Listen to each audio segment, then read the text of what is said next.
I know some people are not going to be able to attend the class today. They emailed me already, so I want to therefore get this on the record, and then if they watch the recording. So your last paper is going to be May 19th, which I believe is a Wednesday. So May 19th midnight is your final paper. I'm inclined to leave the paper topic open, restricting it to the last 4 essays, any combination of those, like whatever you want to write. Starting today, we are going to meet Roy and Blessed. Blessed is not here. When Blessed join us, you two have the last protocol starting this week, and your protocols are due on May 18th, which is when we have our final exam. So for the final exam for this class, if I'm not mistaken, since we meet Monday, Wednesday, Friday at 12:40, is Tuesday, May 10th at 10:30. So we are going to have a Zoom meeting on May 18th at the finals time at 10:30, where we will read the protocol and discuss any questions that you might have for May 19th final paper day. So again, starting today, we are going to discuss some general issues about postcolonial theory, its relationship to psychoanalysis starting today, and then how they're gonna, in one sense, complicate the relationship between the colonizer and the colonized. We'll talk a little bit about desire, material desire, sexual desire, discursive desire, and how that relates to this relationship in the colonial context.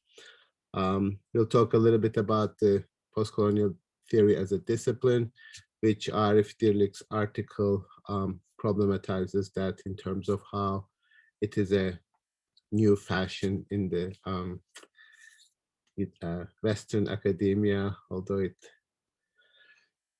I believe it proved to be a little bit longer than a fashion, but still it's a legitimate question to ask what kind of power and privilege postcolonial theorists wield in the context of academia. So these are some conceptual, some general historical, some academic questions.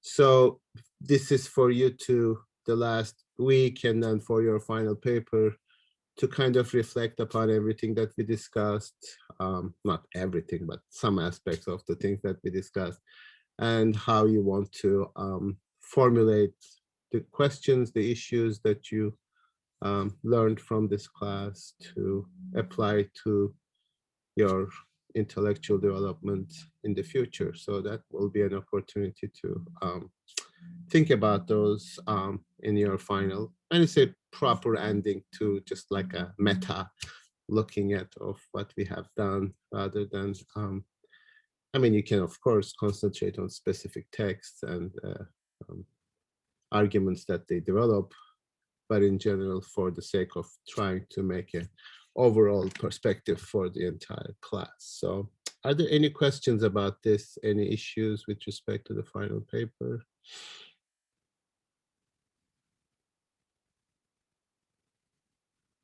Is the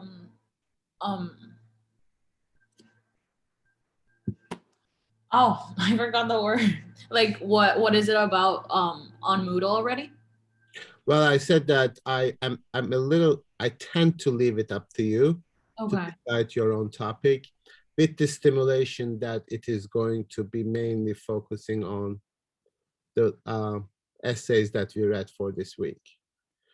So any combination of those, obviously the more detailed, the more varied, the better, but I'm gonna leave it up to you to sort of have a chance to develop your own sort of perspective, issue, question, problem, rather than answering the question that I'm posing. But if you want, I can give you a topic. It's not a big deal. I mean, I can do that too. if there's a consensus. I never know when there's a consensus for anything, which is kind of a Quaker deception anyway. But if there's a consensus to want a topic, I can do that. Yes, Nolia. I'm just wondering if you have a page limit or page recommendation. I don't. The general comments and suggestions apply, of course. Usually to write anything sort of meaningful, thoughtful, interesting, thought-provoking would be like at least 5-6 pages or more. So I don't have an upper limit in terms of how much you want to write. Writing is such a rare commodity nowadays. I mean, everybody writes, but writing itself is very sort of not very popular, let's say.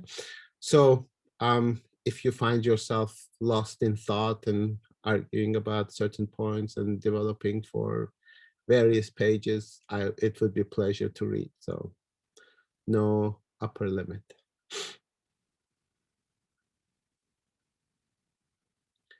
Blessed, you are with us, right?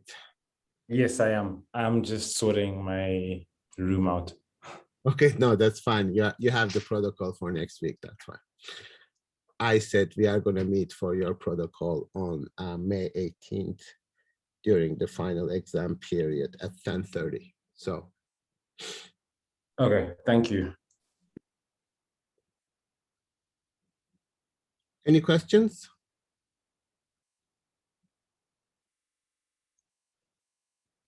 If we can't read the notes on our essay, is it okay if we ask you to send them in a typed form? Typed form? Yeah. Well, like the last big trying to comment make at the end. personal.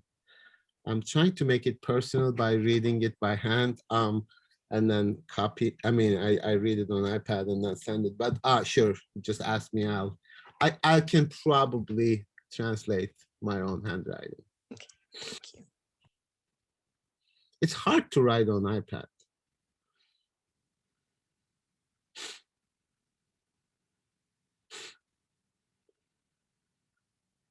But it's nice because you can have both the feeling of like grading a paper, like paper, and also send it immediately electronically. So.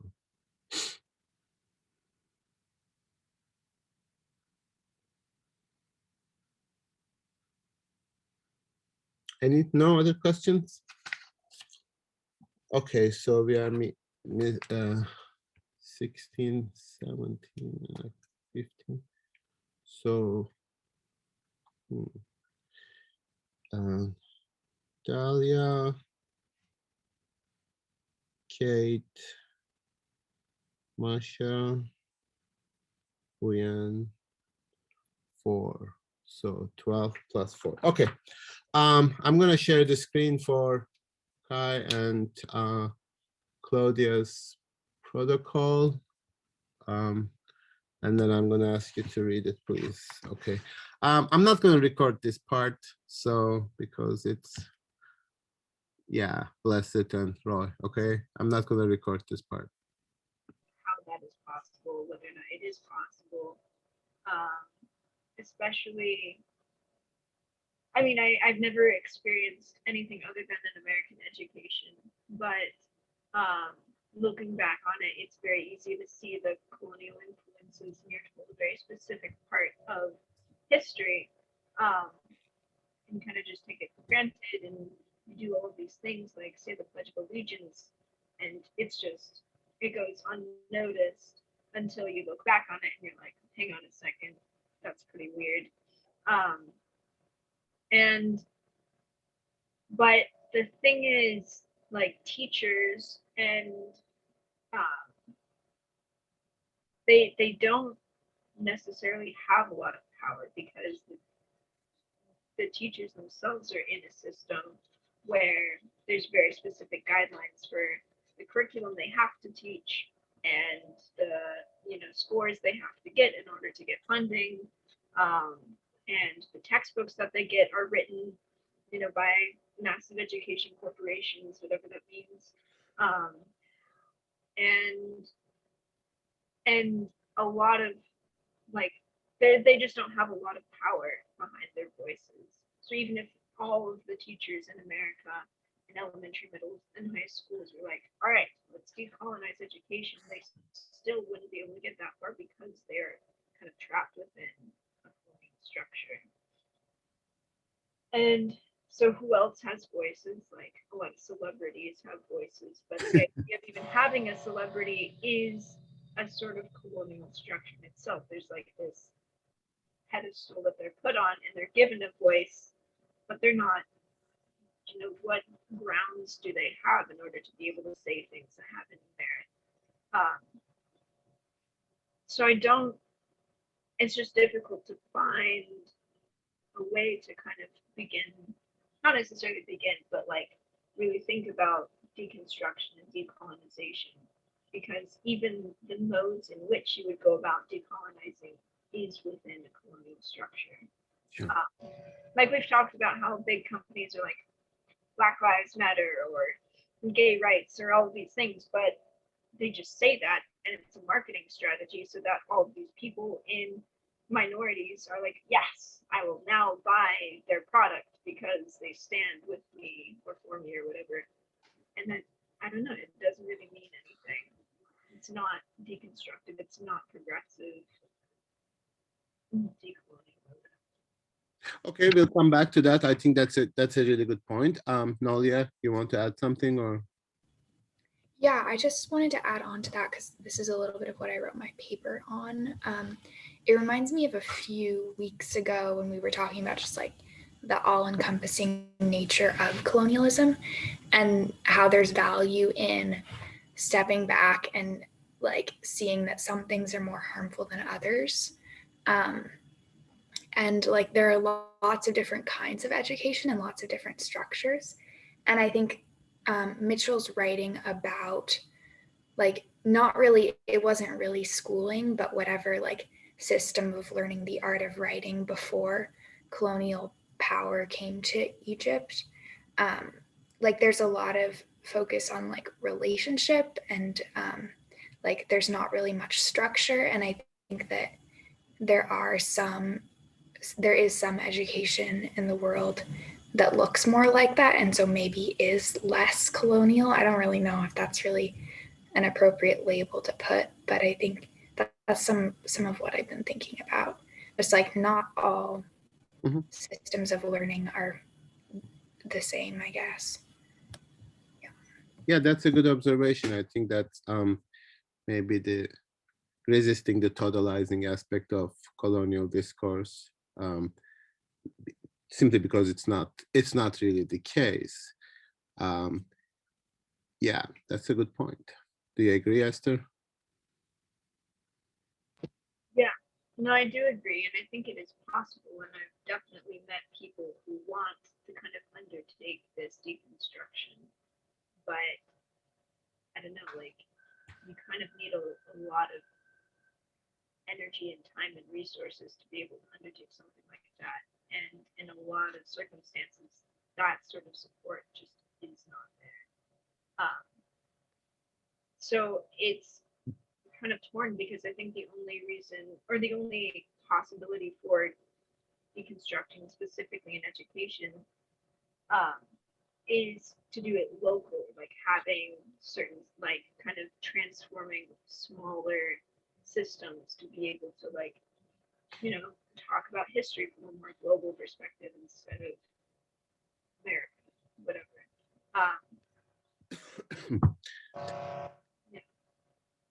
Yeah, that's a good point. I don't want you to get sort of desperate in terms of whether this is going to be successful or unsuccessful as a kind of from the perspective of an activist, for example, like how can I act in such a way that my behavior is not implicated in the system.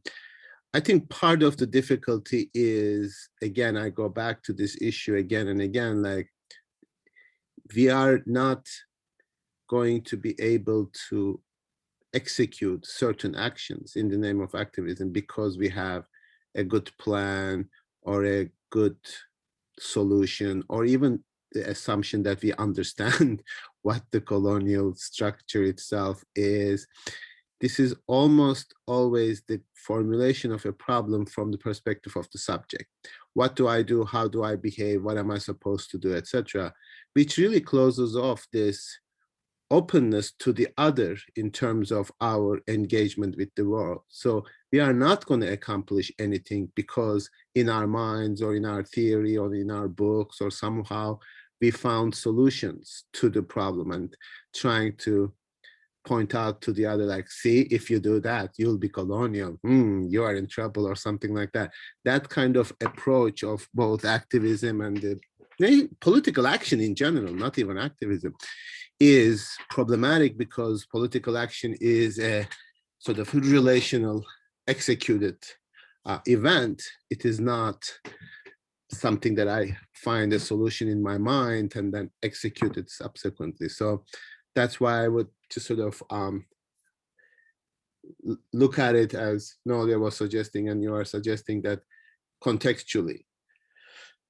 Doesn't mean necessarily locally, because some of the issues that we are dealing have global causes. Like we are in the United States in the Midwest. I mean, you cannot think about the structure of the Midwest United States independently of global economy, where all these jobs are lost and all these people are displaced and all these towns become what they are. So even if you are thinking locally, you are really thinking contextually, taking into consideration all the other global forces that are at work here. So, I mean, Richmond, Indiana is a perfect example of where we are, how we live, but not really take these forces into consideration. And we just believe, oh, this is a depressed town, terrible people, blah, blah.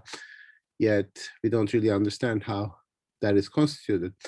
So again, I would say it might require radical changes in the way in which we think, and it might be overwhelming to do radical changes with a little information and little time and little power, but it is really an ability to relate to each other that might somehow get us on the right track.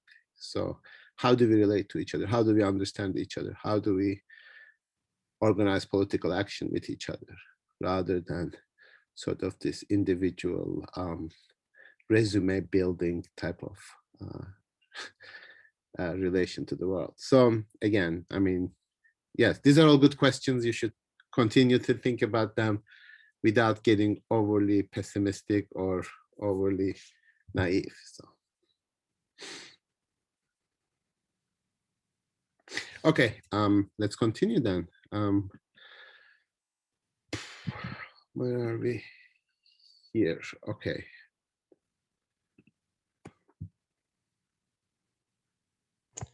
We then discussed the film Hala. Blessed talked about the scene about refusing water that had been imported and shows two sides of the coin of wanting the European identity, but by her refusing it, she also gives the system power. Farid agreed and commented that it's just water, not where it comes from. It shows the symbolics of not being able to perform under a colonial structure and the emasculation of that situation. UN looked at the identity of those in charge and how they tried to look as European as possible. But the president has a witch doctor he contacts but keeps it a secret, so that it seems that they are negotiating their own identity for power.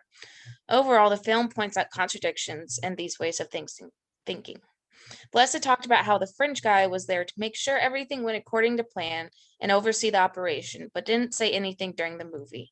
It is the continuation of the colonial structure, but he is muted. You don't want to be exercise power over. Esther talked about the fact that the main character refused to participate in a marriage tradition of sitting with the chicken. I forget the exacts of that one, but still went to the shaman. Just because colonizers don't like it, I will do it, even if I don't like it. But that thinking is paradoxical. Okay, any questions about this? Okay, we are starting the sort of the last bit of the class with these articles. I want to start with the veiled fantasies. You need to be patient with my use of the term veiled because I always cannot pronounce it properly. Because in the past I used to say whaled, which is like whale, like the animal whale. So veiled actually, whenever I say I'm talking about the veil. So the veiled fantasies in which Meyda Yeğenoğlu, who is a Turkish author, sort of engages in a critique of Orientalism by Edward Said, by bringing a feminist perspective and making this claim that there was within that Western desire to know, understand the Orient was also a feminine dimension, in the sense that a lot of female Orientalists went to the Orient. Orientalist is someone who works on the Orient and produces scholarship. Went to the Orient because they had access to certain domains of the Orient that male Orientalists didn't have. And of course, that's the female spaces. And of course, veil is the kind of metaphor for everything that is somehow covered and taken away from the Western desire to know. And women could go and discover these things in the Orient. But in her article here, which is part of her larger book, is she investigates how this idea of veil plays out in terms of Western fantasy. Namely, there is this something hidden. So there's some expectation that there's something authentic, interesting beyond the veil. But it is also a kind of attraction, a desire for that which is hidden, but also at the same time, a desire to know. So what is behind the veil? How can I discover it? So she starts talking about this Western desire to know the other, a la Fanon, for example, not just in terms of epistemological framework, but given with that epistemological framework into sort of desire, sexual framework, to be able to penetrate, unveil the Orient through the mother. Interesting. Huh. So that first, if one wants to understand racial situation psychoanalytically, that's the quotation from Fanon. Considerable importance must be given to sexual phenomena. So in this desire for the West to know the Orient, there's also a kind of sexual desire to own, possess, and somehow conquer and satisfy certain desires.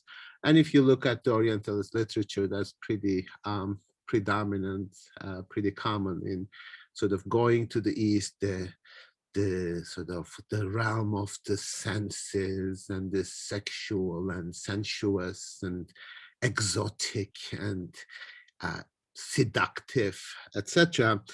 So her point, among many others, is the construction of something behind the veil.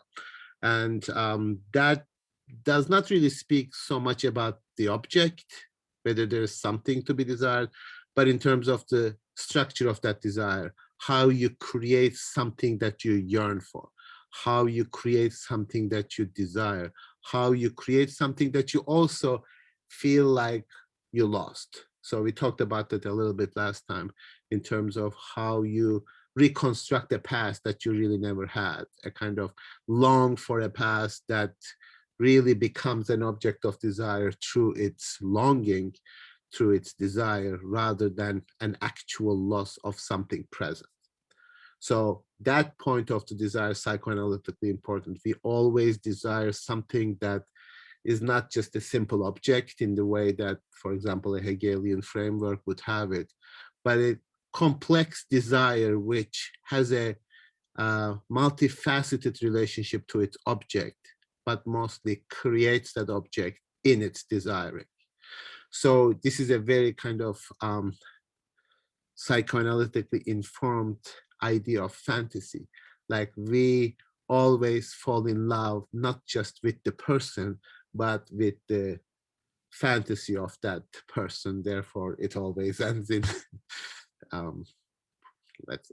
let's not be pessimistic, but it always ends bad. So because you know the fantasy never really is fulfilled in the object itself. So these are some of the issues that Yanola brings up in terms of France's relationship to Algeria, for example. Fanon talks about the essay, The Algeria Unveiled, in terms of this French desire to know and understand Algeria. So what Algeria does is sort of using that veil as both as a subversive, because of this French desire to know, as a subversive category. So they hide their I mean, in the movie, the Battle of Algiers, you saw that they don't look beyond the veil.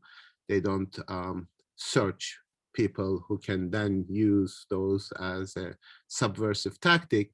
But of course, that's a kind of simplistic also explanation, like there's always something devious and problematic behind the veil. We are actually somewhat cautious about what we postulate and not postulate behind the veil. There's always that ambiguity, what we are searching for. There's also that behind that desire to unveil, there is that emancipation discourse too. So we are unveiling women of the Orient, not just for ourselves, for our desire to know, or for our desire for sexual satisfaction, etc., but it is also for them, a kind of a kind of feminist emancipatory discourse that the third world women are oppressed because they are veiled, and therefore we are unveiling them.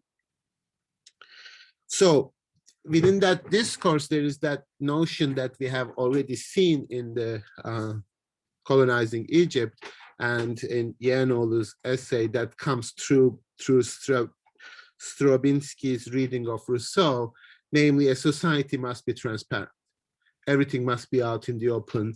And that goes again with the idea of unveiling, something veiled, something hidden, something protected from the public eye is problematic for society. Now that has a couple of different implications. First, we need to see everything. In order to be able to exercise power, we need to see. But what the veil does is twofold. First, it hides, but it also sees without being seen. So therefore, a lot of Orientalists, for example, when they went to the Flaubert, I think is one of them, when they went to the Orient, they would hide behind the veil. And that gives a certain power of protection. I don't know whether you saw the second, I used to show that film, the second movie of Sex and the City, where they escape from a very dangerous situation in some Arabic bazaar, etc., by veiling themselves. Like they putting on literally veil, because that sort of gives them the power to not to be seen, not to be subject to power, but also seeing what is happening. So the veil has that really ambiguous status of you both desire to unveil it, but you also want to be veiled. You also want to keep the veil, but you also want to unveil it because you want to reach what is behind. But if you unveil it, the paradox is that you discover there is really nothing that sustains your fantasy. So it is better to keep it as a fantasy. So you want to both like have this attraction, but also repulsion, like that simultaneous aspect of desire. And that's always that kind of ambiguity of human subject.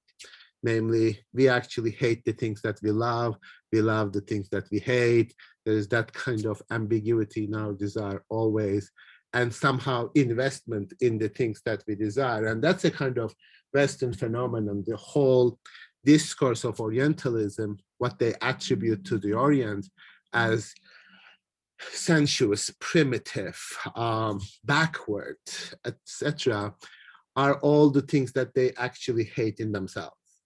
All the things that they are afraid in themselves and somehow externalizing that and attributing to the other. And that also goes well with both psychoanalytic but also Hegelian framework, in which the other is the other of you. Every negative thing that you attribute to the other is actually something that you are afraid in you. So, and that has, of course, many other connotations in terms of the language of sexuality, both in Western and non-Western countries. So the colonial subject as the other, which really doesn't have any kind of essence in and of itself. It is really the construction of the dominant discourse as that which what I claim not to be. So there's that notion of the I without that sort of seeing in terms of knowledge without being seen, because being seen is subjecting you not to knowledge. But there's also that notion that we discussed in Colonizing Egypt, when you are, he describes this position of the observer, that how he sees, or that person sees everything from an exhibition. The point that Yanol is making is that that position itself cannot be represented. The position that does the representation itself cannot be represented. And that's the kind of paradoxical aspect of subjectivity. The subject that sees and constructs the entire world, that position itself cannot be seen. And that's the what she thinks that she is doing in this essay, to indicate what is veiled, not in order to unveil, but precisely leave it as veiled, what is veiled in trying to unveil everything. What is the desire to unveil everything? Why do we desire the society to be transparent, to be open, to be accessible? Yes, Esther. Could you say that one more time about the observer and representation in that position? I'm not sure I can find the exact oh yeah, I can actually, sorry, I take that back. On page 549, and it says, however, such an object doesn't exist objectively in itself, but is constructed retroactively by the subject. What is that object? The object what Lacan called objet la petit a, like the other, autre, other, the other object, that is what I desire. But what I desire is not like, oh, I see something, I desire it, but my desiring is constructing an object. And that object is always constructed in terms of the desire, the subject in the first place, rather than actually being there. Now, the desire here is complicated because it's not need, it is not something that sustains my existence, etc. But I want what I want to possess or somehow have access to. Now, of course, in this, there's a certain amount of fantasy, and we talked about that a little bit in terms of like whenever you fall in love, you are not just falling in love with the person, but you are also falling in love with the fantasy of that person. And that's the object of desire. A scenario filling out the fundamental lack in the subject caused by a splitting in the language. So what I'm also falling in love is either something that I feel like fitting to me, but in terms of a certain lack, like this person fulfills me, completes me, makes me a complete being, right? That's the fantasy. All our fantasy is not to be in this incomplete state. So we fantasize like, oh, we are one. This goes all the way back to ancient Greek philosophy in Symposium and Aristophanes, like we are actually all androgynous. We are seeking our other help. That's the kind of language with the soulmate. Somehow with our soulmate, our souls are going to be complete, etc. There's always that construction of desire in terms of lack, but not what I lack as an object of desire, but what I lack as a subject too. So then she continues, the absolute otherness of the woman, therefore, to serve to secure for the man his own self-knowledge and truth. What is crucial in this process is that the very act of representing the veil is never represented. the desire that represents the veil cannot be represented. So the subject cannot see him or herself representing seeing himself. This is on page 149. So the act of representation itself cannot be represented. That's the crucial kind of absence within the heart of the subject. We can never be complete. Is there a hand, Troy? I can't see you. You are. Yeah. This is just me thinking out loud. This is me thinking out loud, but like in a sense, like we just have this like desire to like build an identity on like a person or a thing just for the sake of our own fantasies. But instead of trying to find out what the real identity is, we just keep that fantasy in our heads, just like perpetuate our own desires. That's just me thinking out loud.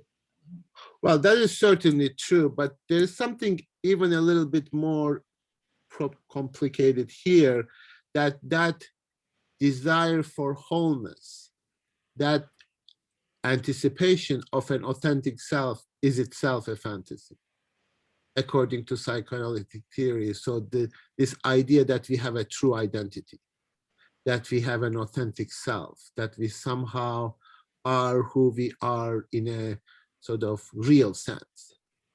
So fantasy here is not just a replacement of that, it is really that. It is that fantasy of one day I'm going to be a complete person. Does that make sense? Yeah.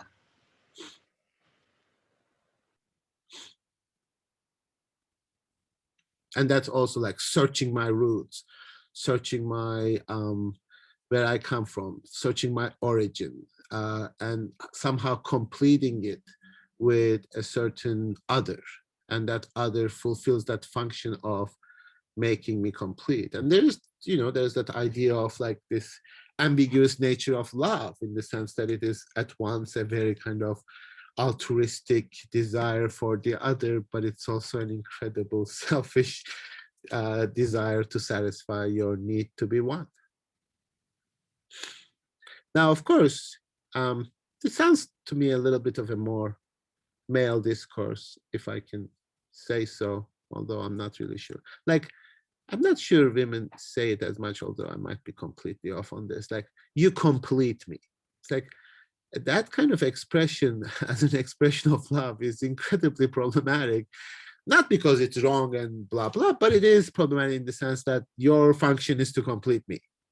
I feel so good with you, and I feel complete, I feel a whole, and which is great, of course. I mean, live it out, that's fine. You should fall in love, it's a great thing. But there's always that kind of what your fantasy is there, not like the fantasy of the person, but then the fantasy of to be one. And then, of course, one day that person stops fulfilling that fantasy because they really didn't know anything about it until you yourself don't know explicitly about it. But somehow that fantasy of completion never really is fulfilled. Yes, Isao. Yeah, so I just puzzled with you said like the desire that represents veil cannot be represented. Is it that, so the veil is constructed by the desire that to unveil itself? Sure. And well, of course, there is a sartorial like dimension of it. Like certain people wear certain clothes in certain Islamic countries, and that somehow is constructed from the West in a certain way. They are hiding, they are oppressed, they are this or that.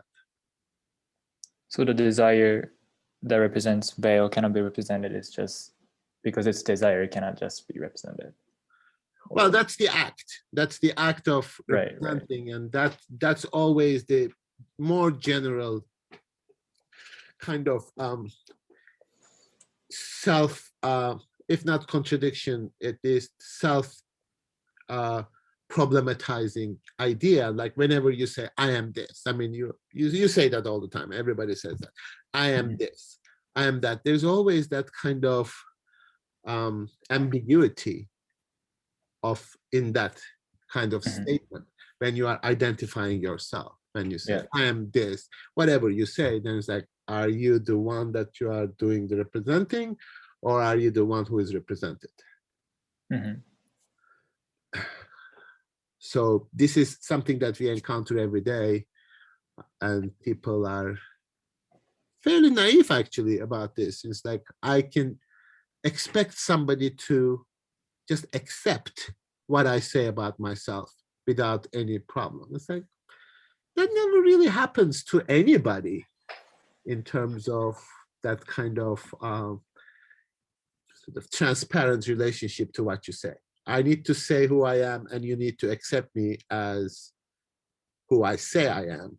Although you can pretty clearly see that there is another I who is saying that. So that is always a surplus that you cannot really completely coincide with yourself, right? I mean, right? When I say I am this and that, you are sort of saying like, why are you saying this? What is this desire to represent yourself as such? I mean, you can mostly probably, depending on who you are, represent yourself at least positively. I'm like, I'm a very ethical person. I cannot do anything wrong. It's like, shut up. Like, you are sort of kind of trying to represent yourself in a way that is, you know, I'll buy, okay, fine. Like, but if you also say like, I'm a terrible person, I can never get to do anything, it's like, what kind of affirmation do you expect from this pathetic performance? So it's never a kind of 100% overlapping with what you claim that you are and what you really are. And you don't even know that. So that act of representation cannot be represented.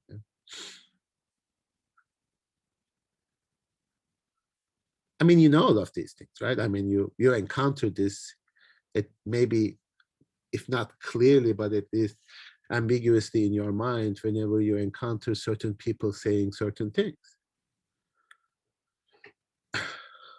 And not just people, but like corporations, politicians, institutions, etc.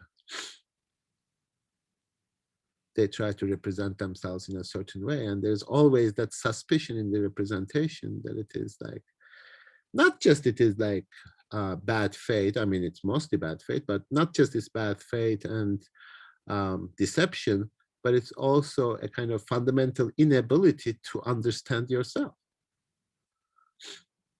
I mean, who gave you the expertise of being the expert on yourself?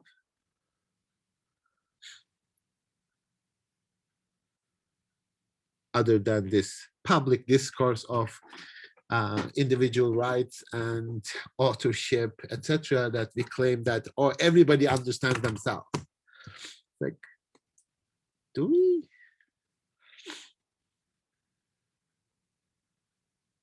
Even if we do understand ourselves properly, would we represent ourselves as such? Like, would you really say in public, articulate what you discovered about yourself fully, independently of the repercussions?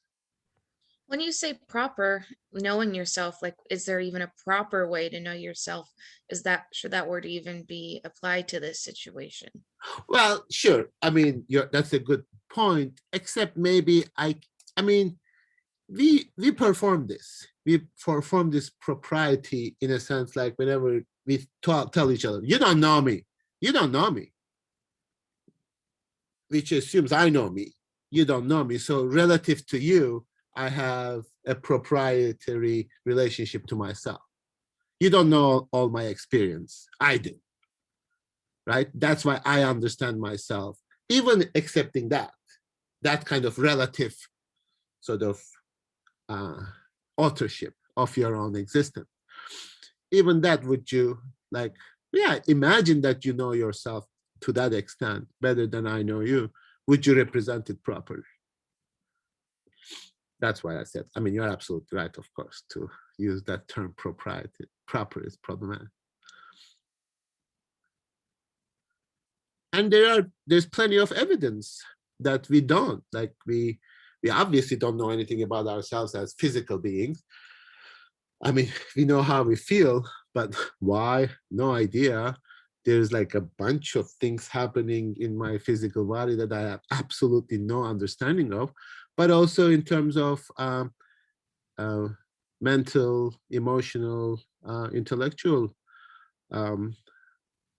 mechanisms or whatever it is working in me as an individual. It's like, I don't.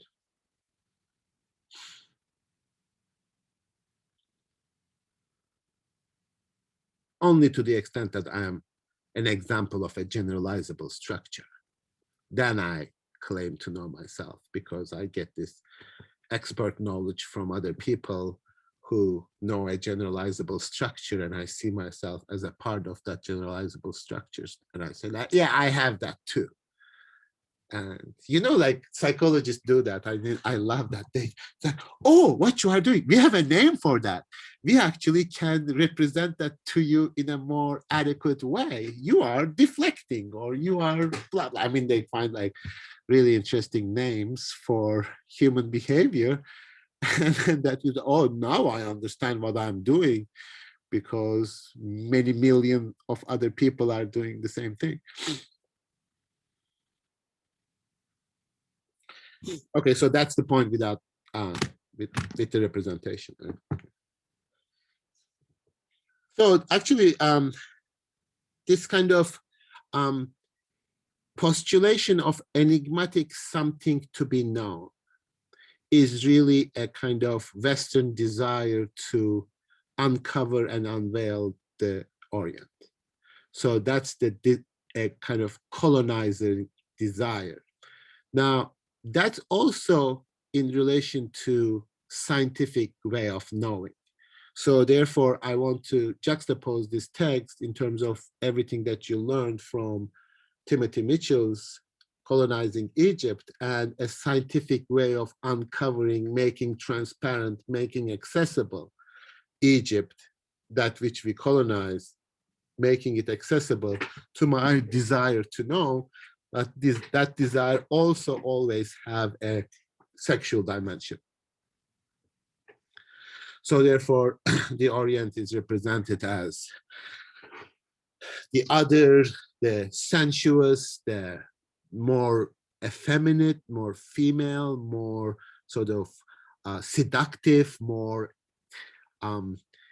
unknowable, like dark continent, like in psychoanalysis, we have that metaphor, or even like more than metaphor, that kind of postulation of some mystery to be uncovered. And that's discovered from that desire to know. So the world is not in and of itself, or the Orient in and of itself is not exotic, enigmatic, blah, blah, dangerous and seductive, and but that desire constructs it as such. And that's the experience of the Western subject going to the Orient, like, there is really like dark streets, winding streets, and not clear-cut boundaries, and you don't know where what ends, etc. And that sort of gives you, oh, this is so enigmatic, this is so radically different than mine, I need to uncover this. Yes, Daniel. Yeah, just to sort of, I guess, go off of that, is I think also something she sort of articulates is that there's also like part of that unveiling desire is also some sort of it's like a suspicion that there's something. It's not just like it seems like it's not just knowing, but it's like there's sort of like a suspicion that manifests in fantasy that they're enjoying something that you don't have access to. And so yeah, and so she has that line about like the pleasure that will not release itself into the universal pool, which I think, so it's like, yeah, it's sort of like, it's like a suspicion that what are they, not just what are they, but it's like, what are they enjoying that I can't enjoy, and so I have to, and that sort of like drives the desire. It's like the fantasy of the Orient's surplus, I guess, enjoyment, and so part of the whole mechanism is also that interaction of not just like knowing what they are, but also what they enjoy, which is interesting to me. Like you want to master enjoyment to almost in some sense. Sure, there is that. Well, but what kind of desire is that? Like sort of being close to the Orient, being there, interacting, and somehow getting that kind of both discursive but also material pleasure out of that. But also, yes, kind of paradox, of course, you want to keep it as your pleasure, but by its articulation, it becomes a pleasure that can be universalizable. So a lot of Orientalists go to the Orient and like try to look for the experiences of those who went there before them. Like you had this kind of, and I think like see that desire in kind of ethnography and anthropology too, like being close to the natives, being close and being accepted, being kind of included within that discourse of touching the most primitive, most different, most other, and somehow getting your legitimacy from that. But the idea here is that that exoticism is really not something real that, you know, I mean, what does that even mean?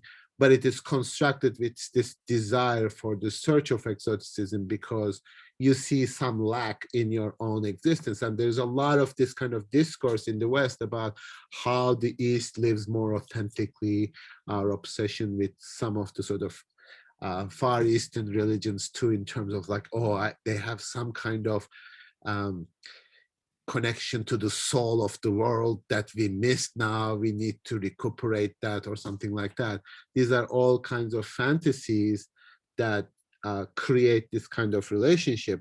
But what she says to conclude, but we'll come back to this, to rethink Orientalism discursive field through psychoanalytic concept of desire enables us to conceal colonial domination as being based on an ambivalent and conflictual economy. That is really important because we attribute, in order to condemn colonialism, we attribute clear purposes and a clear identity to the colonizer.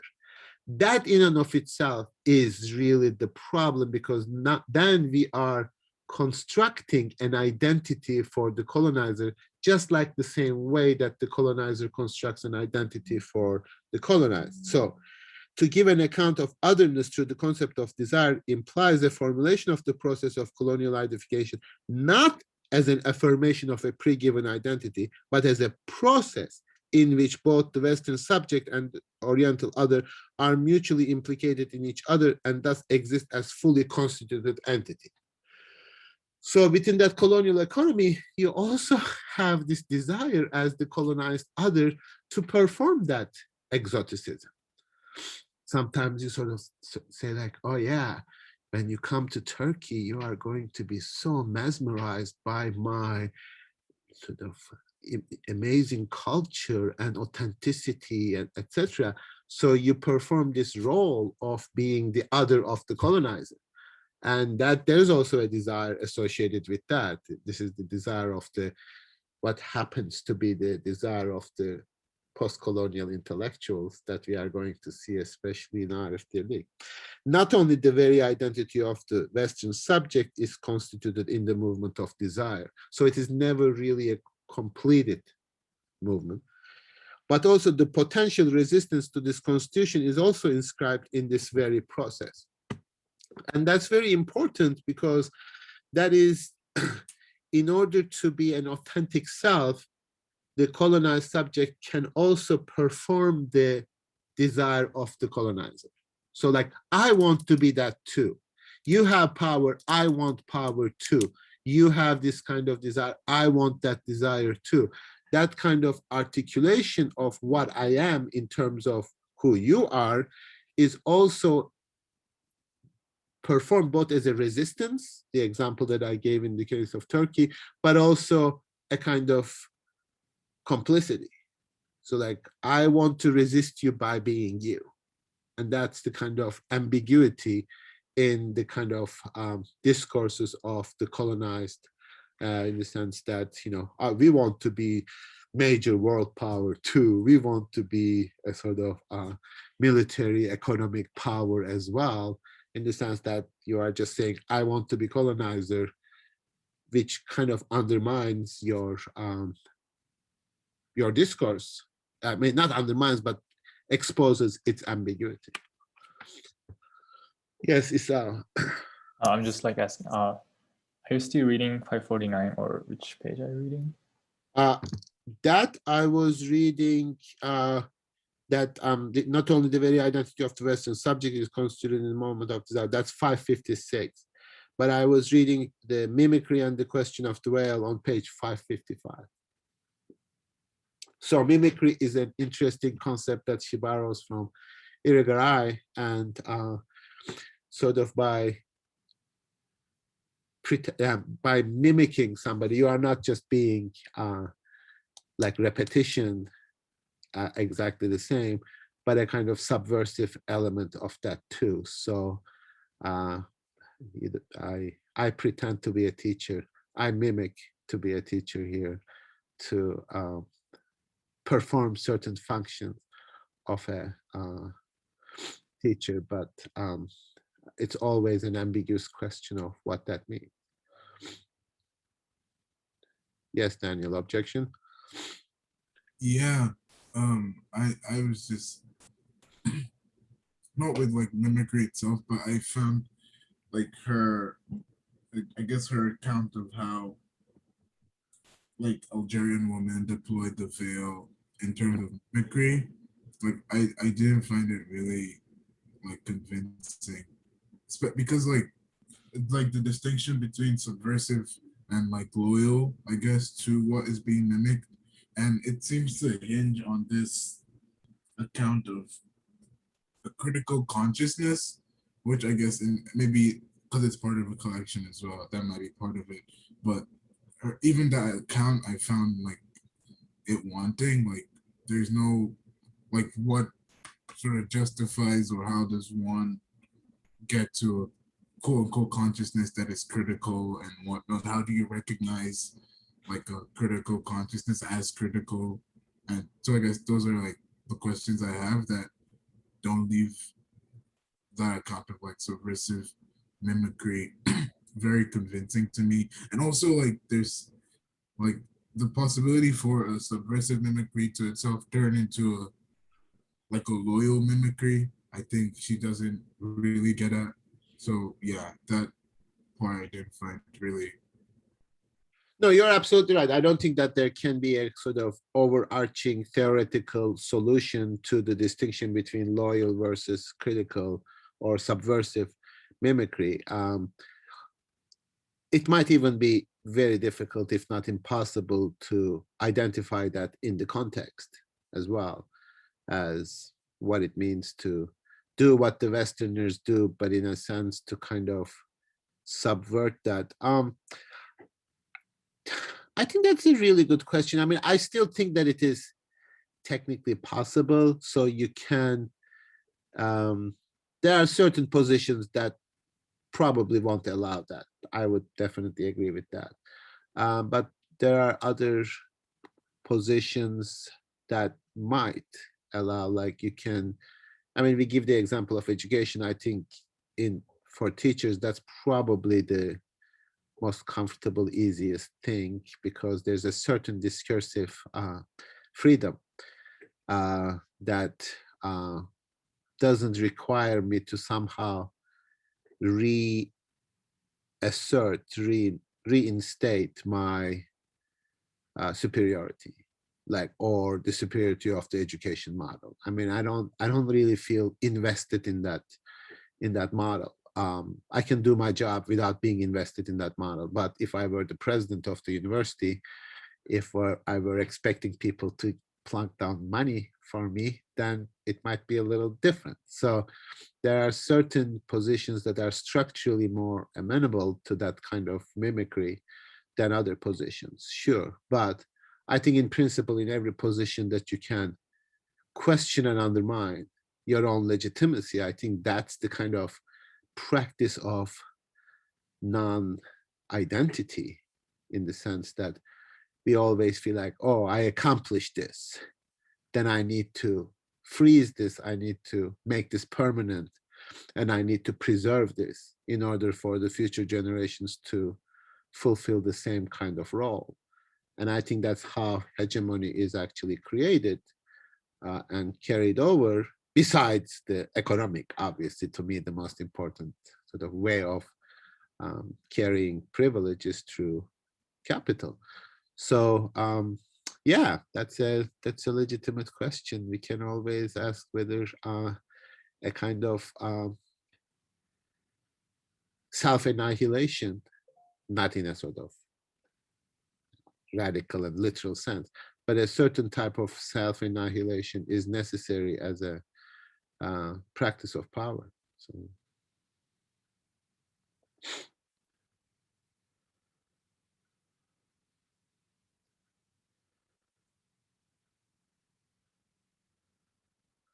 But there's always some virtue in complicating certain discourses of what people claim that they are doing. So if you are going to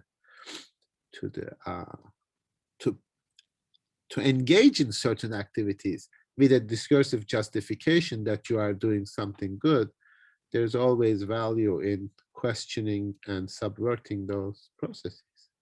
I mean, why do you even have a problem with Pepsi? I mean, they are just trying to create a peaceful negotiation between the police and the self-expressing protesters. What's your problem? What's your problem with Adidas? Yeah, so what? They sell millions of shoes and clothes, etc. They are just contributing to the language of Black Lives Matter. But you know what is, I mean, you know, right? I mean, somehow you know that there's something problematic here.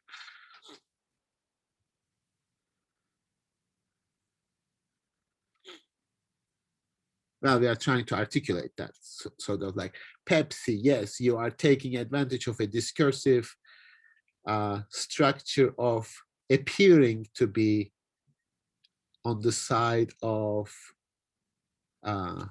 African-American people in the United States, while at the same time your aim is to sell products.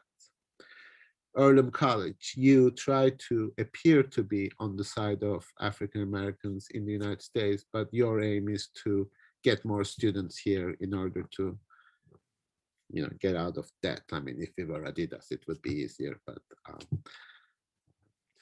to get out of debt. So there's always that kind of self-serving institutional market strategy that undermines the discourse. And it makes it actually worse, because now we start believing that the corporate diversity is the only and proper form of diversity. And we can't even think outside of it. So there's a lot to be done, I think, in terms of resistance to certain discourses without necessarily finding an overarching, oversweeping solution.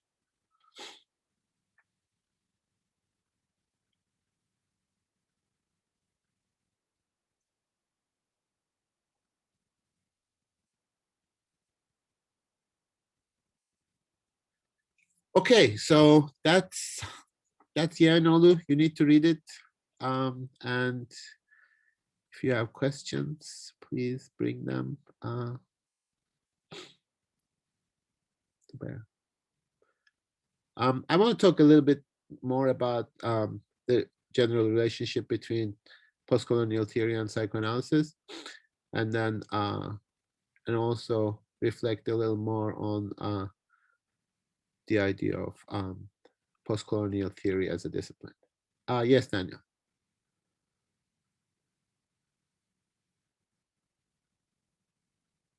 Yeah, there's a part where she like on, I think it's on page 554, and she talks about like the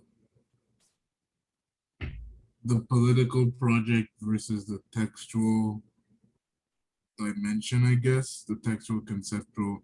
I wasn't too clear on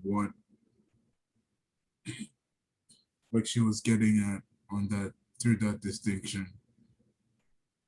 Page 554. Yeah. Like the first Oh, full, I see what you mean. Okay. yeah.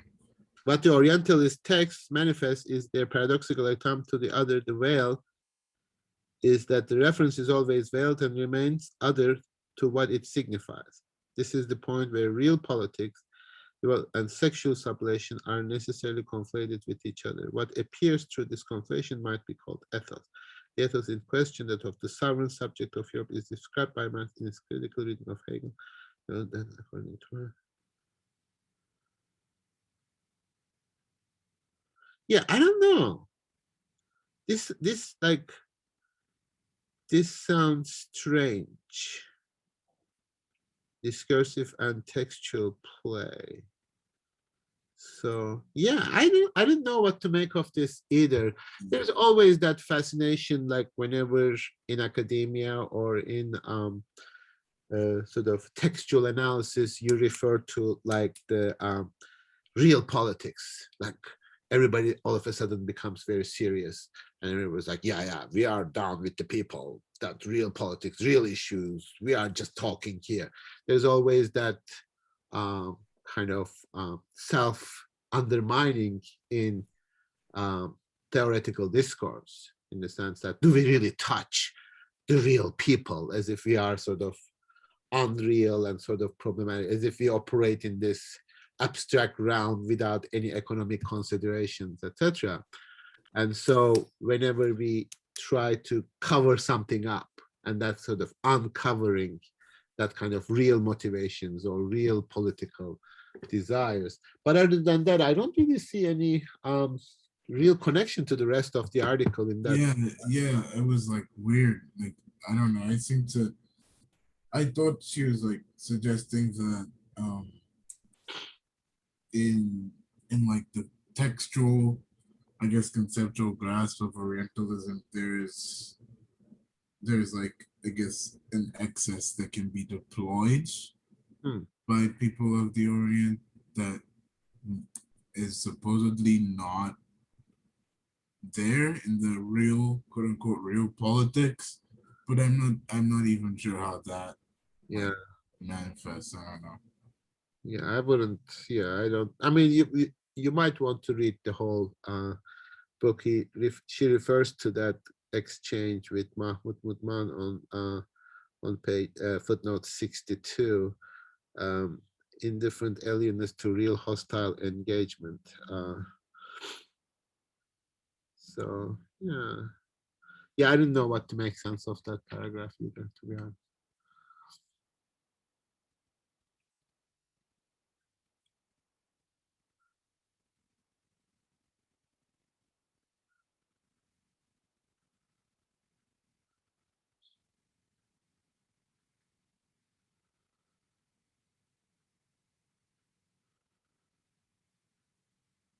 Yeah, I'll look at it again during the break. Okay, let's take a break until 3:15. We went through that text rather quickly, so I want to come back to it. Obviously, as I said, we'll have time to discuss this text for Wednesday and Friday as well. So this is not by any means like the conclusion of the discussion. So if you have any questions, we'll come back to those. That section I looked in the book, Daniel. I still cannot make sense of that very much. So I'm just going to just leave it as it is in terms of hoping that it doesn't change the overall interpretation of the essay too much. There is a double kind of silencing in the idea. First, the Western discourse about the veil, sort of there's something behind the veil, and then there's nothing behind the veil. And then, you know, we still end up talking about the Western desire to create the other, and we are not talking about the other.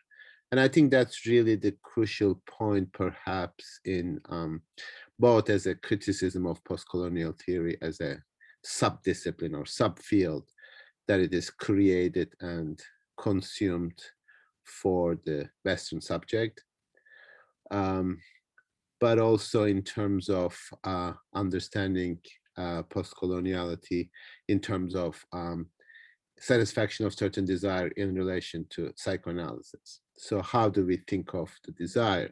Now, both of these authors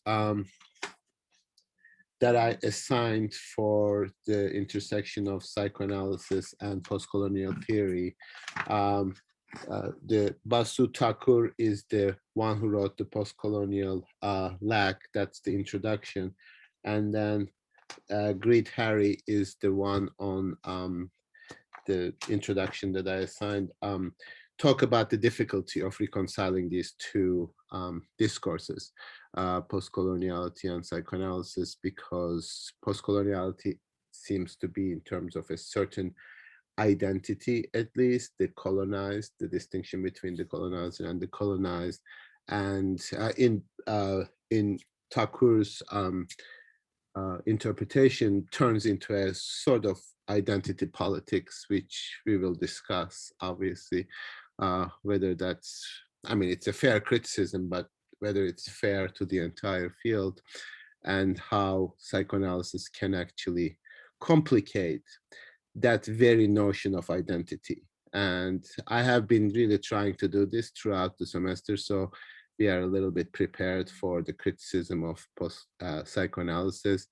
And it's not like we ever believed in the kind of constituted identity, but maybe psychoanalysis complicates that even further to the extent whether postcolonial theory should engage in a different kind of thinking rather than continuing with sort of undermining these oppressions, right? So that certain people are oppressed, and what we are doing is giving voice to those people who are oppressed, etc., and kind of a appropriation of a certain analysis to contemporary political discourse in the United States, for example, in terms of all we need to do is to allow everybody to speak and express their identities. And once we do all of those things, we'll be fine. Everything will be fine. Everybody will speak. Everybody will have an equal voice.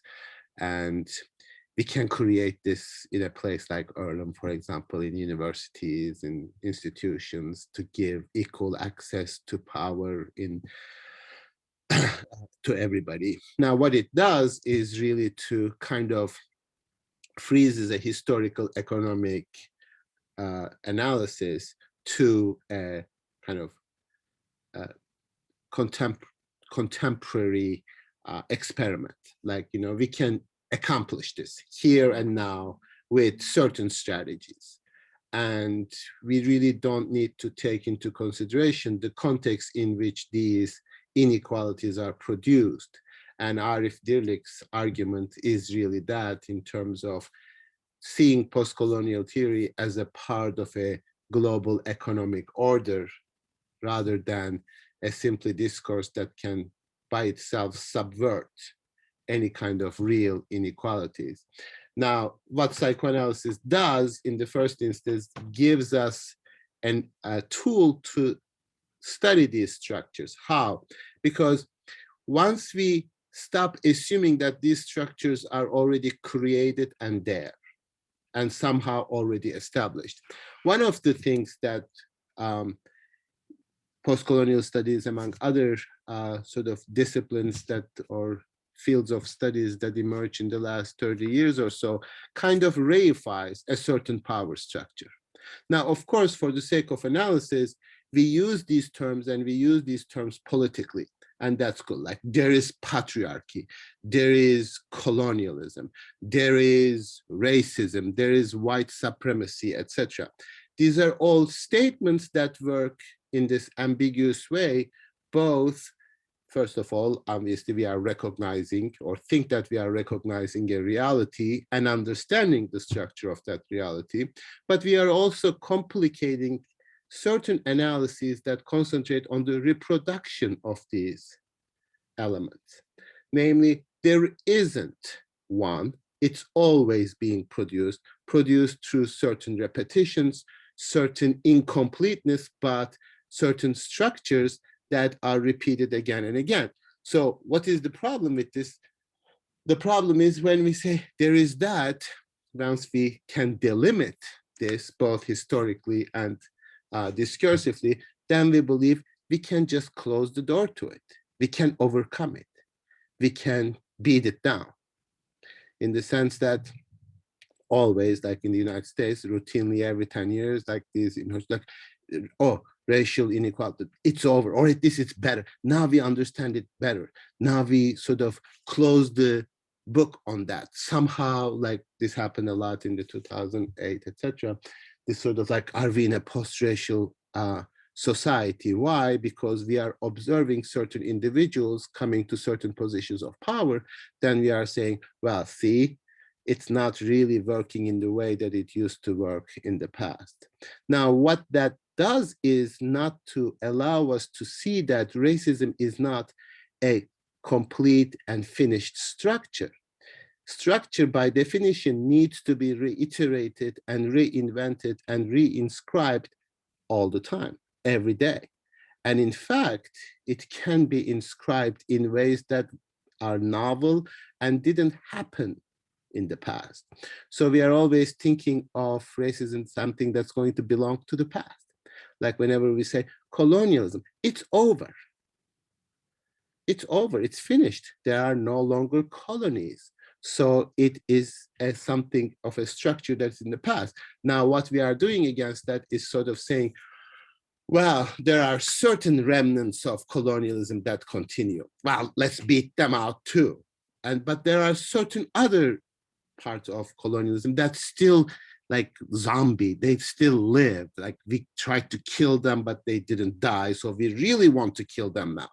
But what we don't see is how certain structures that are inscribed anew recently that continue to reproduce certain elements that we can conceptually describe in terms of colonialism.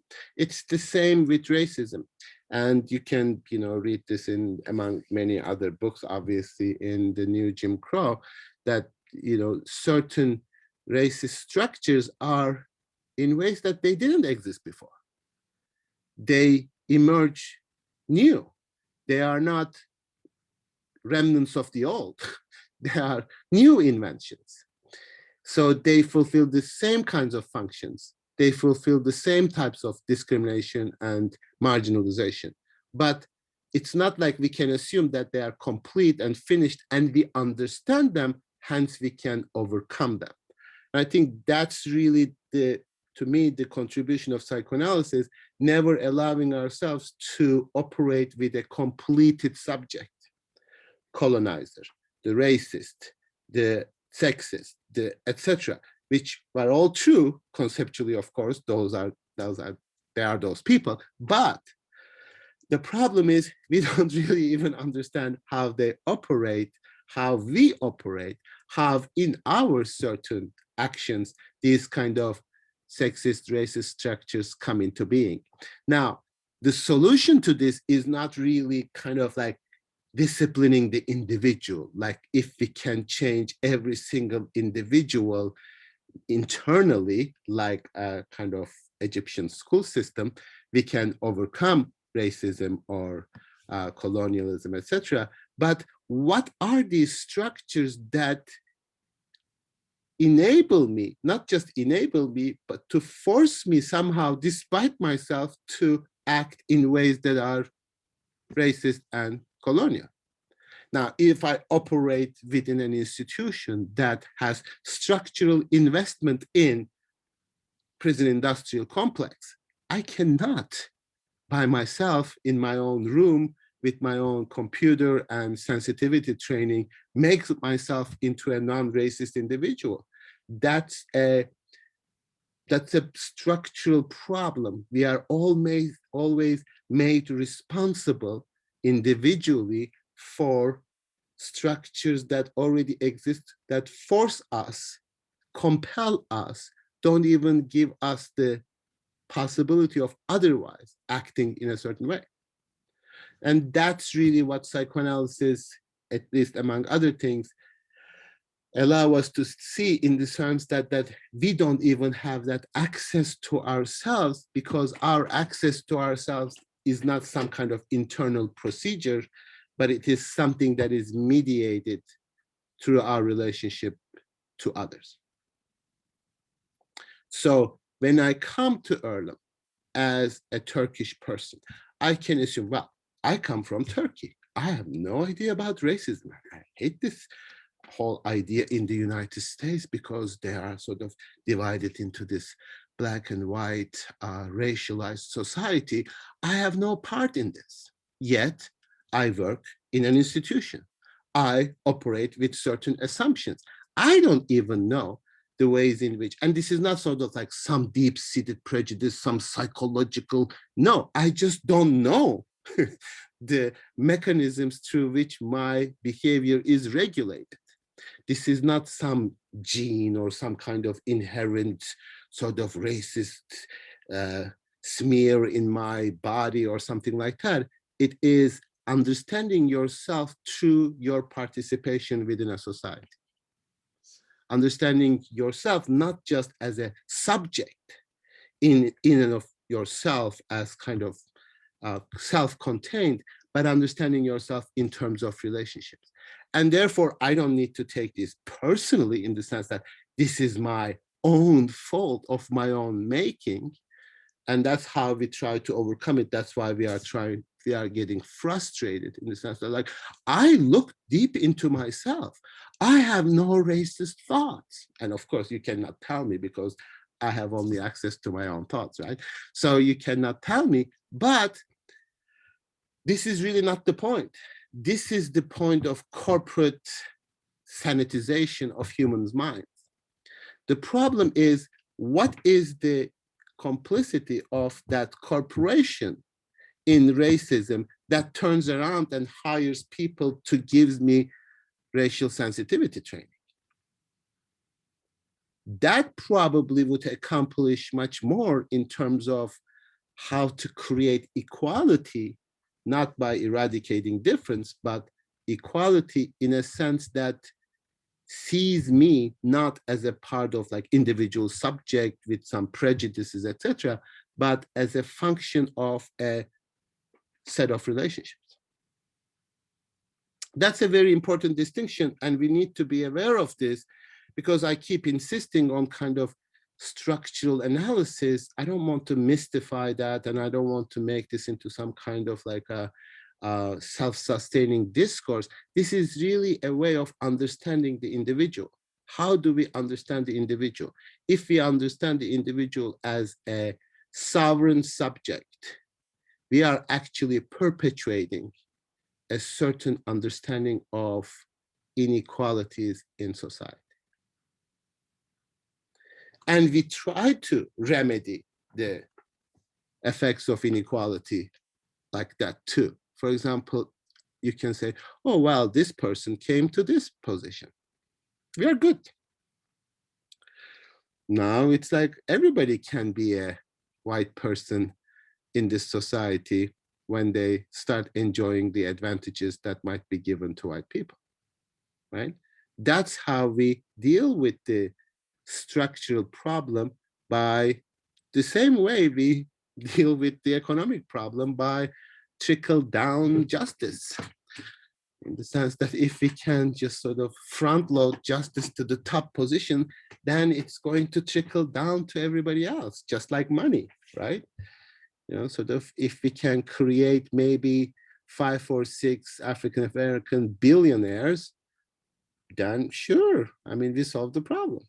Just like we solved the economic problem of the United States by hoping that those who make a lot of money are going to somehow hire new people and give their money away, which obviously doesn't happen. And that's really the problem of searching for solutions to structural problem in the individual. I give the example of the same, like climate change too. Like like, what's your carbon print? It's like, who the hell cares about my carbon print? Like, okay, kill me. I mean, is that like the solution? Like, I want, like some Erlen professor said, you should not go to conferences and fly because that's your carbon print. This is sort of like complete self-righteous, making individual responsible for structural problems. It's like, then I feel bad about myself, which is good. I mean, people respond to that, obviously. But I mean, this is the paradox. You don't need to feel bad about yourself. You need to just to know yourself. You need to understand how you are created as an individual, not by your own creation, and you cannot be undone, so to speak, by your own creation from being an individual. So I am a set of relationships. I work as a teacher. I live in Richmond, Indiana. I rent a place. I participate in certain discourses. And sometimes I feel like I'm doing such wonderful things, while maybe at the same time, I'm contributing to processes that I'm not even capable of understanding. But that's education. That's not about looking deep into yourself, but seeing yourself as constituted in this relationship.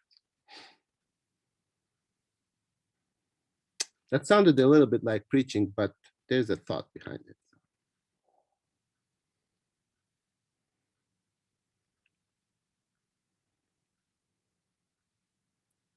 Okay, so when Arif Dirlik, for example, says like, oh, these postcolonial, I mean, his position, of course, he's a Turkish historian who studied China, and then, I don't know, he says he's in Virginia. I don't know which university that he was in, but he was sort of talking about like how postcolonial intellectuals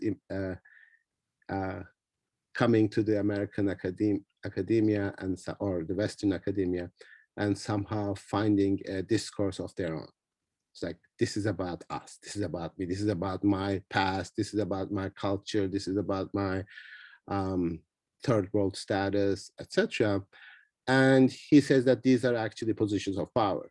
These are not positions of subalterness, but these are positions of power.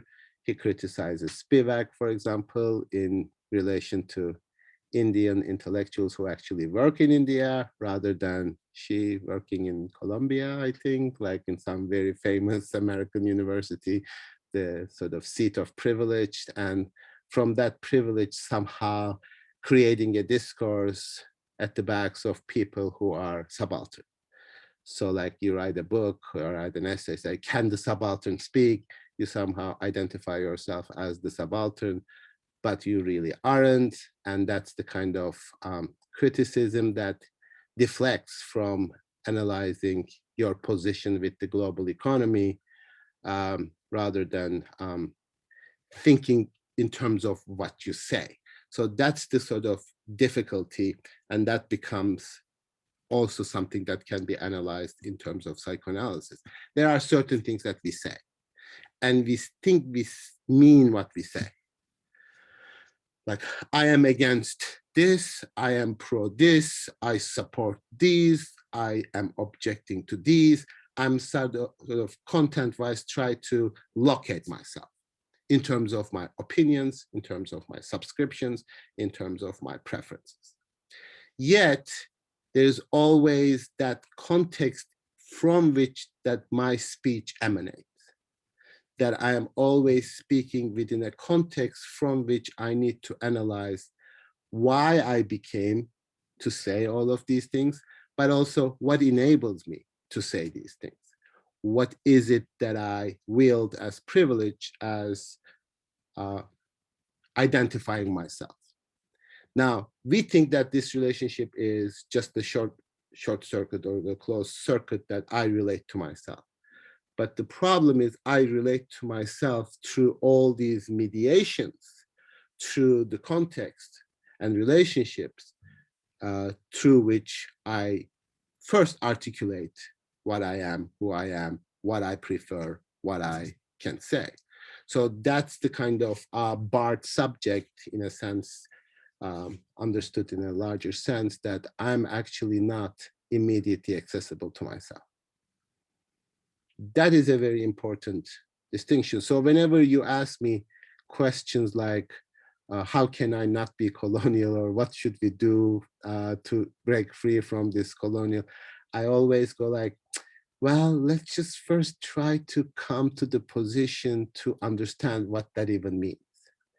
Honest, and I mean that not because I cannot answer the question. I cannot obviously answer the question, but because the question itself presupposes a kind of mastery that we attribute to ourselves that we don't maybe even have.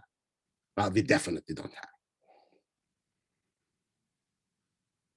So like, because like, how can I be non-colonial presupposes that I even understood the limits of colonization, that I even understood the limits of my own discourse, that I understood where I'm speaking from. And that kind of you becoming a problem to yourself in terms of recognition that you is not what you will you are. It's not what you desire to be. It's always something mediated through forces that are beyond you. And that's a good practice of understanding yourself, so to speak, because it really should actually, to a certain extent, ease your kind of guilty conscience in a way, because you somehow think that, oh, you need to take responsibility for the forces that create you. And I was like, you just like, yeah, I mean, I'm at Earlham College. Am I responsible for all the structural things that Earlham College does? Yes, in a sense I am, of course, and I take that, but am I going to feel guilty and protect Earlham College because of that? No. I mean, yes, I'm responsible for a lot of shitty things that they do, but not personally responsible in the sense that I gave the orders or whatever, but, and there are certain people who are, to varying degrees, take positions of power and reproduce certain structures that they claim to question. So there is still a valid, useful, interesting analysis to be done, to be fair, to see people how they participate within these structures. Not in order to be self-righteous and smug and holier than thou, etc., but to understand what is possible for us as individual, but also as relationships. Like, even the kind of conversations that we can have, the relationships that we can have are structures within the bounds of these limits. I cannot speak to you as any other person.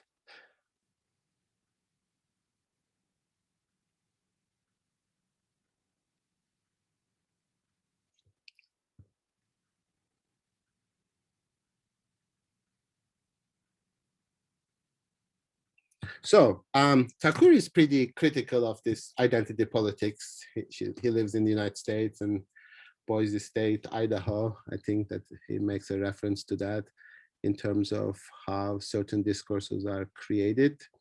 And interestingly, psychoanalysis gives even though it's psychoanalysis, even though it's close to psychology, even though it's close to individual analysis, in an interesting way, it actually moves us away from identity politics. It is not psychoanalyzing post-colonial scholars, and Arif Dirlik is not doing that, but still. It is not psychoanalyzing anybody, but understanding how the subject positions are created within global economy and global forces. And how our desires are constructed, including the desires for equality, inequality, economic power, what we really want from life, how we sort of relate to a culture of marketing and exchange of goods and services, and how we want to understand ourselves within that framework. I mean, you know, we already sort of speaking about education, as we did last session. Education is already, in a sense, appropriated by that kind of market forces. In a sense, the logic of our existence is exchange of goods and services. So I don't even need to discipline you. I don't even need to, you know, as Esther was saying, I don't even find myself in that dichotomy, because we are already operating within a system that you shape your relationship to the educational system in terms of money. I mean, you already are bound up to this. Like, you know, regardless whether I exercise power over you or whatever, you are economically dependent on the system.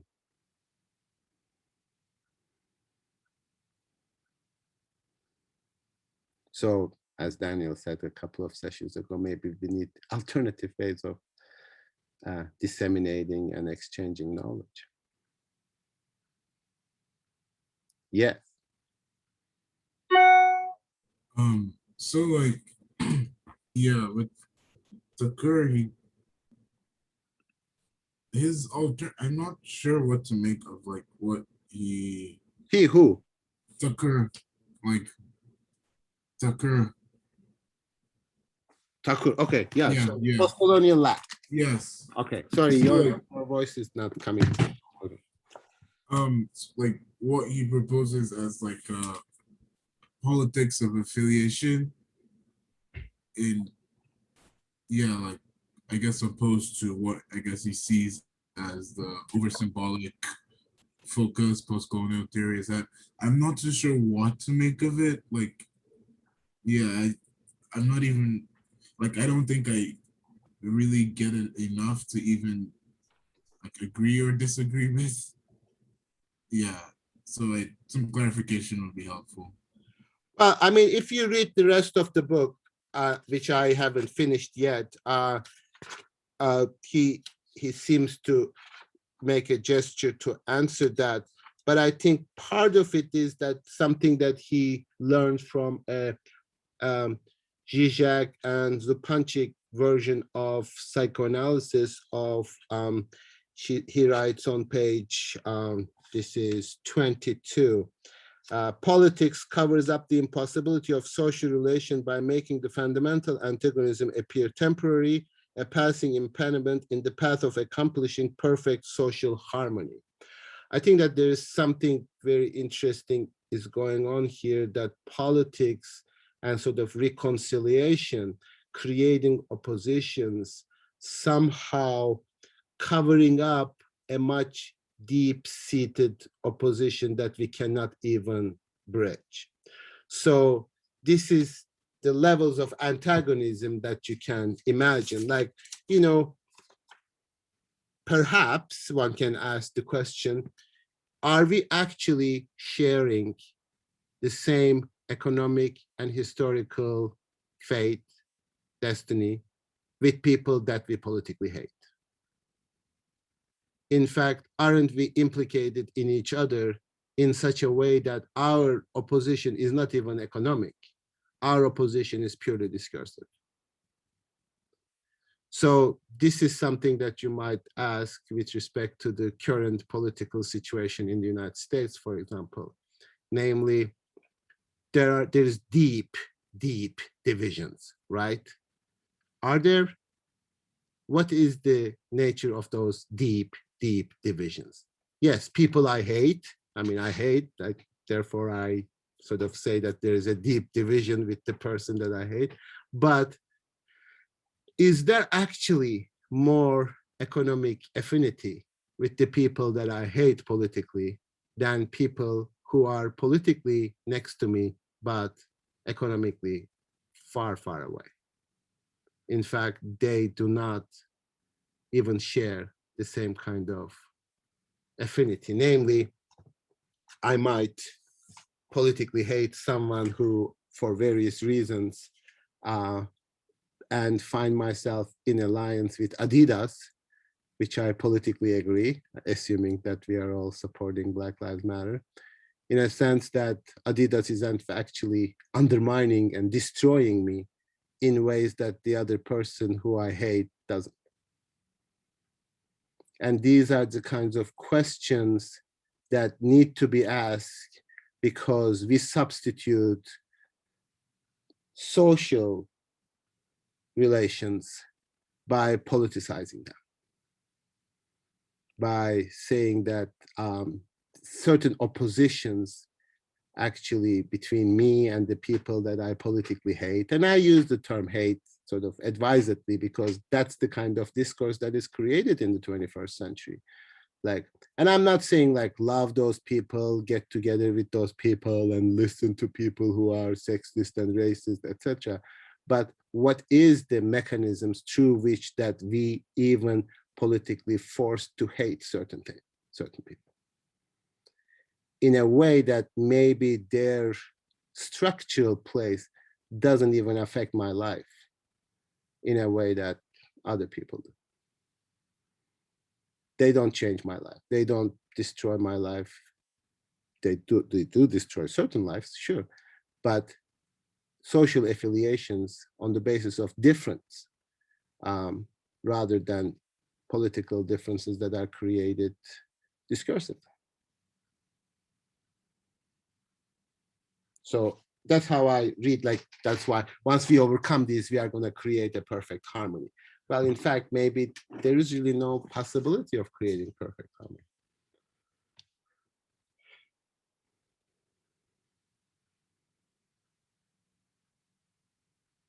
So, and the other point is the logic of imperial fascist ideology. This is on page, again, 22.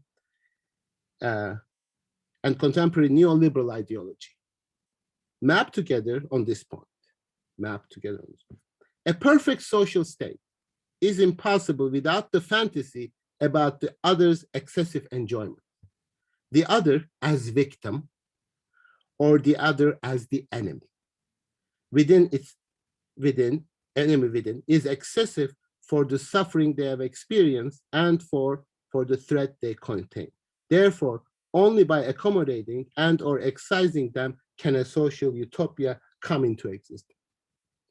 So he sees with like Zupancic and Zizek a structural similarity between attitudes towards the other as perfect assimilation. I need to assimilate, accept, incorporate every other.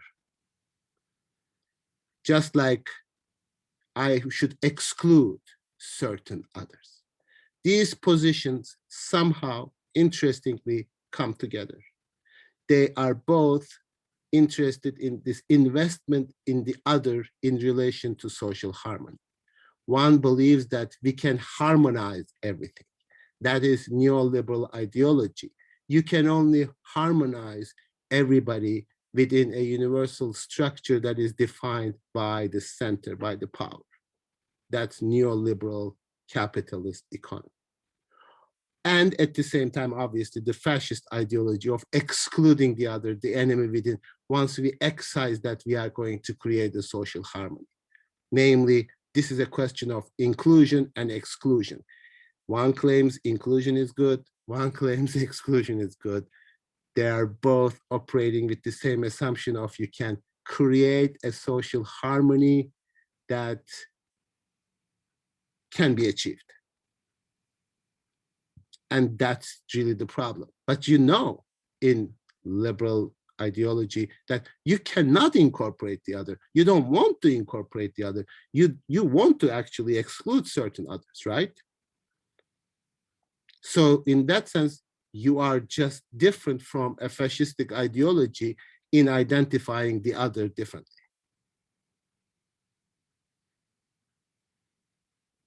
And that's the criticism of postcoloniality informed by psychoanalysis, namely, you cannot really have pure transparency, pure perfect harmony within a society.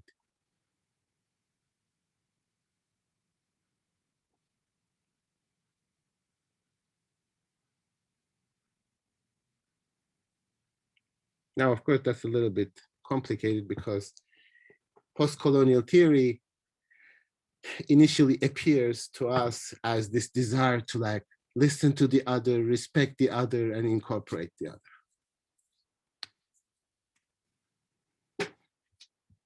Yes, Esther. So if a society, in order to be perfect, needs to be transparent, how does that relate to the idea of privacy? How about what? How does that relate to the idea of privacy? Like, yeah, it doesn't. I mean, no, of course it does, but like, but isn't that like the paradox of privacy? Like that it really as a concept serves the ends of transparency. As long as we continue to believe that we have any form of privacy, we will not be shy or we will not resist to contribute to the transparency. I was actually having a kind of interesting conversation about the idea of being watched through technology and how there's like a meme going around, or there's been a joke about your FBI agent, everybody's assigned an FBI agent and they're always keeping tabs on you and listening to your conversations and whatever. We're talking about how like it's kind of fascinating how everybody just kind of assumes that, like, we joke about it, but there's a measure of truth, like the idea that you can be watched or listened to through your technological devices means you don't really have privacy anymore. But does that, like, because we just accept it, like, I'm not quite putting it in the right words, but just the idea that even everybody assumes that they're being watched all the time, but they just kind of continue about their lives, right? And you can like open a private tab on Chrome or whatever, or the incognito mode, but that's just kind of like a bullshit thing. Like, I'm sure if you really wanted to, you could just get. Is it? I don't know. I mean, I assume not. Like, I feel like it'd be really easy to hack into your internet search history or something like that. I think psychoanalytically, if we analyze that issue now, the notion of privacy is like this notion of freedom. Like we use it in, it functions in multiple ways. First of all, privacy becomes an issue once you actually recognize that it's not private, right? So my non-private information must remain private because I know that information in principle is not private because I'm not concerned about the private information remaining private because it's private, like nobody does it. So, but when I go to Facebook and put all my pictures on Facebook, they are not private, but I want them to remain private. So privacy seems to be a kind of inscription into the public, right? So like, I want to be private in public because otherwise it doesn't make sense. Like nobody knows what is in the box in my room, etc. Like, and I'm not really concerned about like privacy of that unless a police comes in, etc. and opens it, my space, etc. So that, but also under the privacy, there is that kind of opposite desire to be seen, to be visible. So that complaint about privacy expresses a desire to be watched, to be seen, to be cared about, etc. So, and that's kind of, I'm not saying it's all that, but there's that kind of notion of like privacy as a kind of paradoxical articulation. Like, I don't want to, if you want to remain private, just don't talk. Don't speak about it. You will remain private. Don't tell it to anybody, and it will always remain private. But private really is a particular inscription into the domain of the public. So sure, in that sense, that would be a kind of paradoxical concept. That doesn't mean we should get rid of it or throw it away, etc. But we need to understand that we are operating with this paradoxical notion, because you can't have it either way, and it's sort of both conceptually true, but also psychoanalytically true in terms of how we want to relate to each other. I want you to, I mean, we all want to be seen. People make money out of that, a lot of money, because people want to be seen. I mean, people put, I mean, I'm putting this lecture on YouTube. Like, can I claim to be private in this when it is accessible to everybody?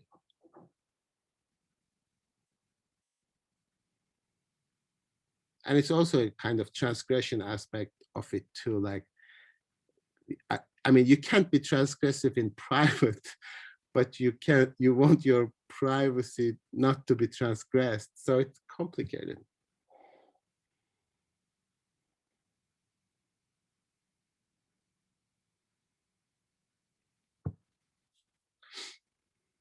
Okay, so this, I am hoping, well, I'm not hoping, but I'm anticipating that this led you to have many, many more questions rather than any clear ideas. So that means we are going to continue our discussions on any combination of these 4 texts that we read on Wednesday and on Friday. So I guess we'll meet in person if you want on Wednesday. Yeah, people who want to meet in person continue to want to meet in person. So then we'll do the hybrid on Wednesday, and then we'll think about it for Friday. But on Tuesday, May 18th, when Blessed and Roy are going to read their protocol, we are going to meet on Zoom only. 10:30. I'll send you the. Okay.